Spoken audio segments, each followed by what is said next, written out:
Boa tarde, bom dia, consoante o fuso horário. Pronto, a ideia aqui hoje é falar um bocadinho do que a Otiva tem vindo a fazer em termos de utilização de dados espaciais combinados com dados in situ para combate às alterações climáticas. E a ferramenta principal tem sido os mangás, porque pronto, nós assistimos a cenários durante os últimos, vamos dizer, os últimos 10, 20 anos, em que a redução da cobertura florestal deste tipo de florestas específicas tem, direto ou indiretamente, contribuído não só para as principais consequências aqui no setor ambiental em Angola, mas também tem apoiado e tem inspirado o desenvolvimento de muita da legislação, muito daquilo que hoje nós consideramos os principais instrumentos de proteção ambiental. E para percebermos um bocadinho aspectos ligados à importância dos mangás, é essa capacidade, principalmente que eles têm de capturar dióxido de carbono, muito superior a qualquer outra floresta, vamos chamar terrestre, que seja diferente dela. E nós ao trabalharmos, e o que a Otiva tentou olhar para a aplicação de dados espaciais para a monitorização e conservação dos mangás, foi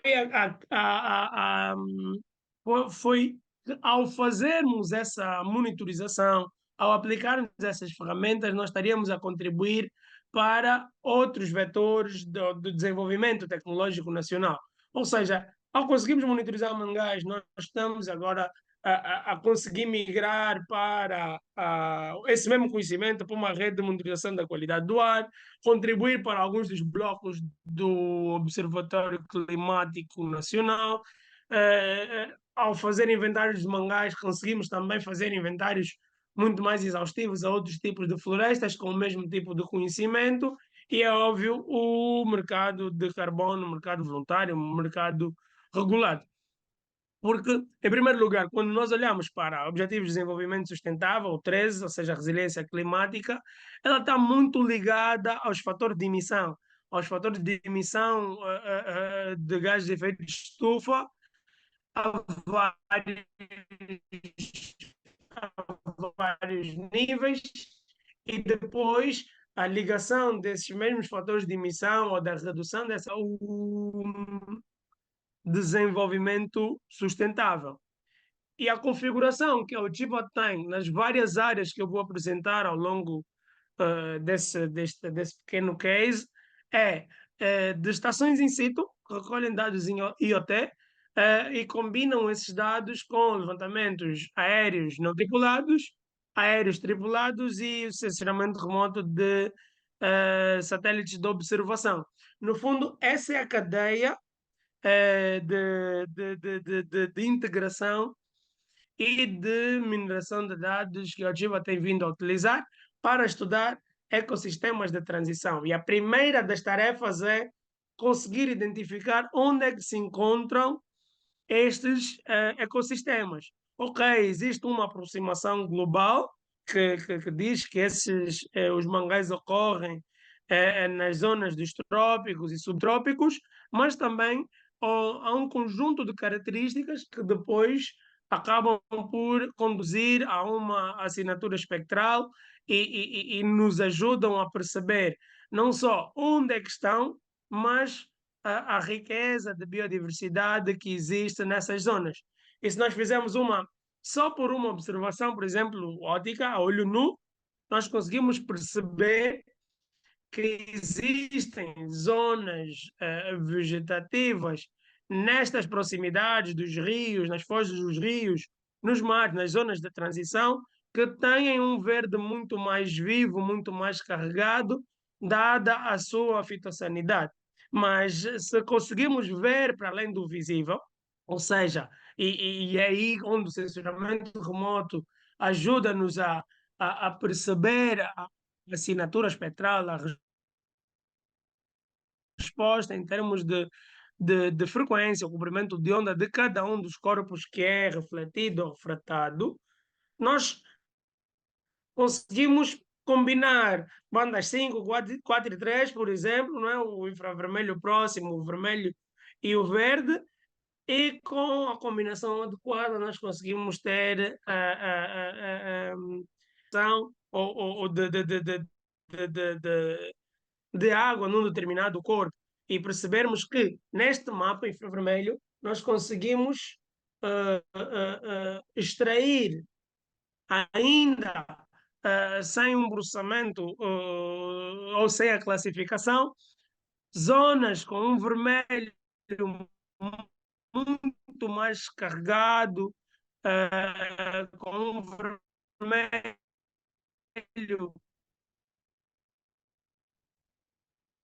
muito mais infravermelho próximo, consegue nos dar um, uma resposta à identificação de vegetação muito mais sadia, muito mais inundada e muito mais irrigada. E com isso, sim, podemos então começar a separar os primeiros estratos para identificar realmente onde é que temos mangás e à sua volta que outros tipos de uso e ocupação do solo podem existir. Podemos fazer igualmente, e temos feito outros tipos de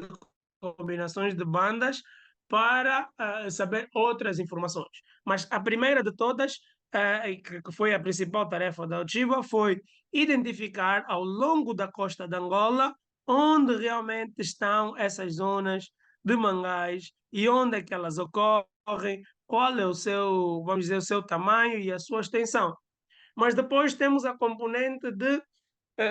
para implementar os projetos de conservação e proteção, de definir uma linha de base sobre a qual nós possamos medir a quantidade de dióxido de carbono ou de outros gases de efeito de estufa que está a ser removida ou reduzida nessas áreas de mangás ou nas comunidades que estão adjacentes. Não sei,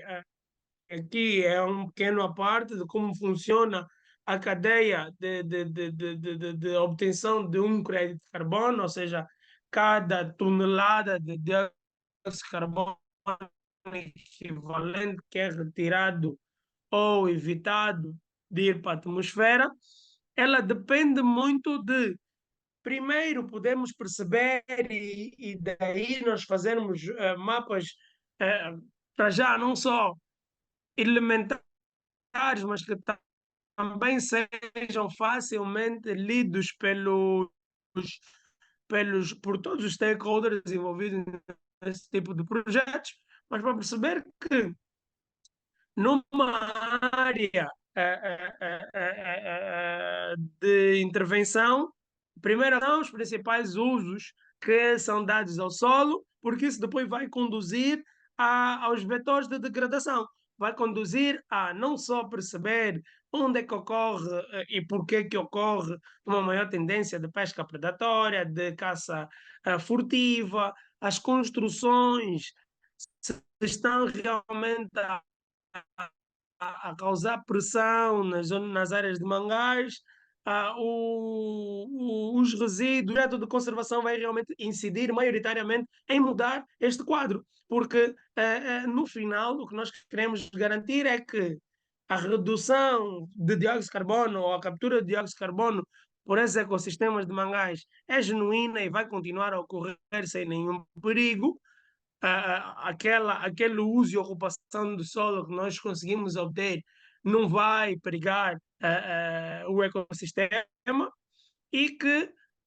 ao fazermos isso, estamos realmente a desenvolver atividades sustentáveis que tragam benefícios para a comunidade. E como é que isso acontece? Primeiro, nós temos que fazer a monitorização destas áreas. E, convencionalmente, as comunidades e a Ativa seleciona os membros mais ativos de uma comunidade e pega nesses membros, peço desculpa, eu tinha aqui a câmara desligada, pega nesses membros e dá-lhes as ferramentas para eles poderem fazer o acompanhamento observar a maior parte das ocorrências, incêndios, desmatamento, caça, tudo aquilo que eu já mencionei. Mas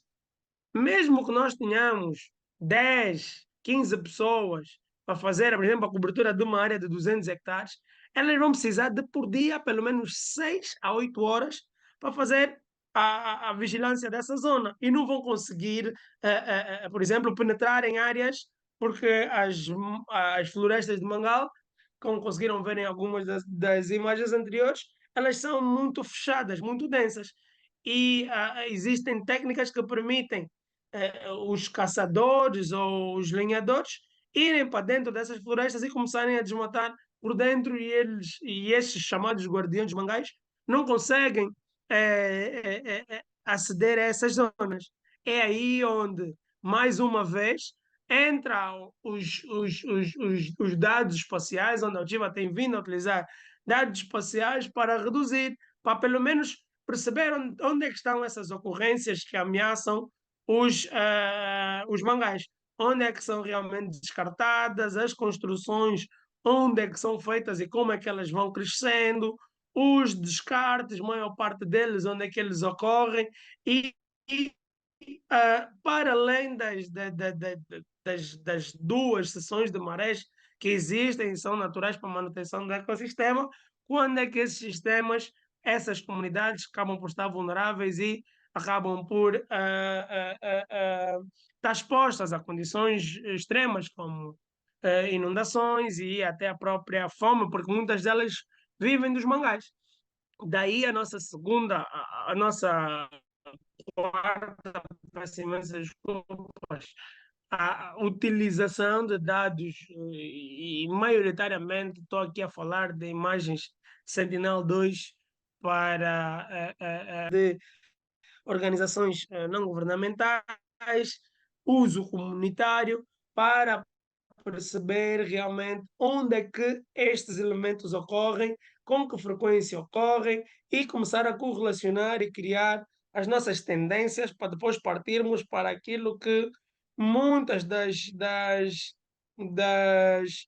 instituições nacionais e internacionais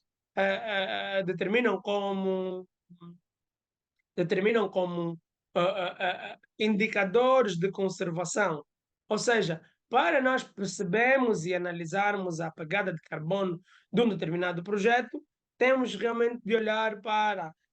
imagens de arquivo, imagens antigas, fazer análises temporais dessas zonas de cobertura de mangás, para perceber qual é o potencial de reflorestação, se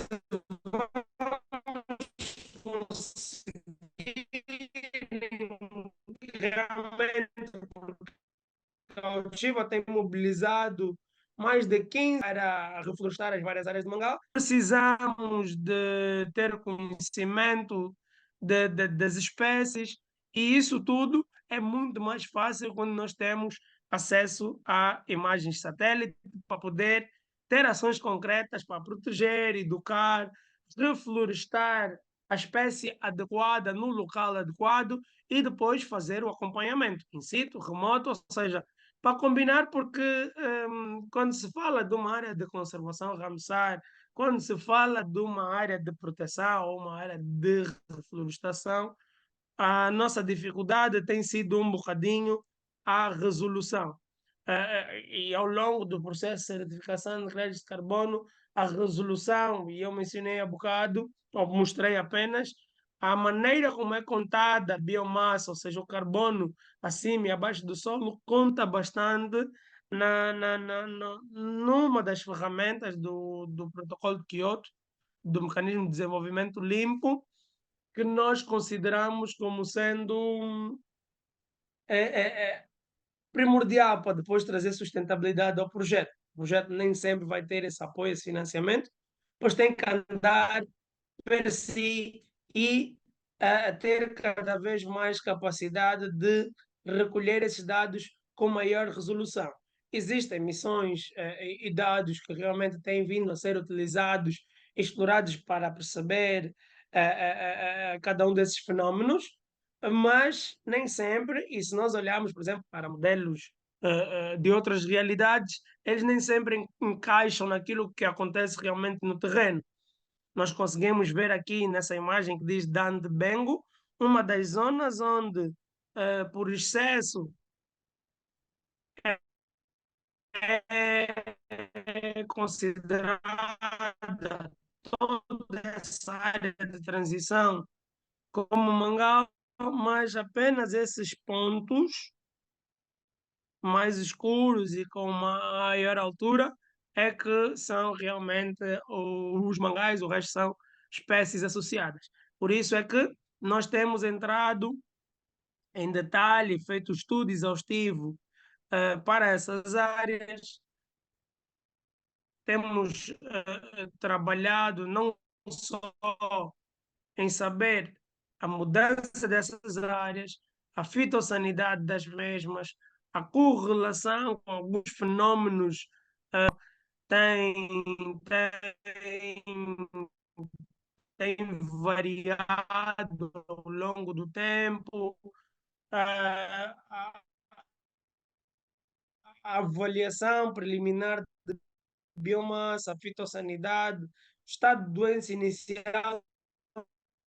no fundo, temos,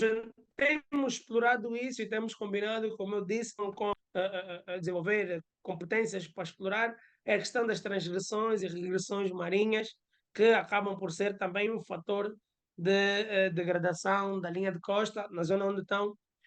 os mangás. E, no fundo, o objetivo tem sido, mais uma vez, combinar dados espaciais, embora que com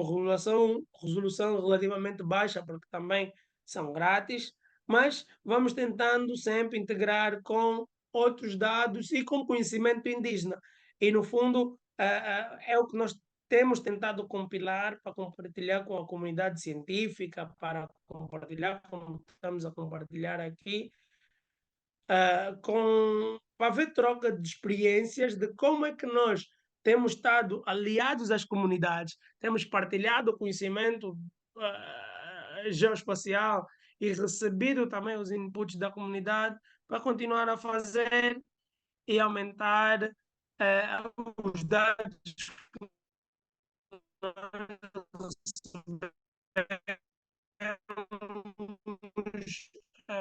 no nosso conceito de operações, sejam os dados que recebemos a nível de sensoriamento remoto, e integrá-los na cadeia, por exemplo,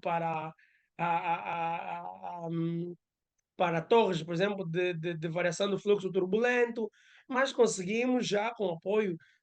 por exemplo, estudantes, a universidade participa muito nessas campanhas de levantamentos aéreos, espaciais, in situ, da biomassa, para a caracterização dos solos e para a medição,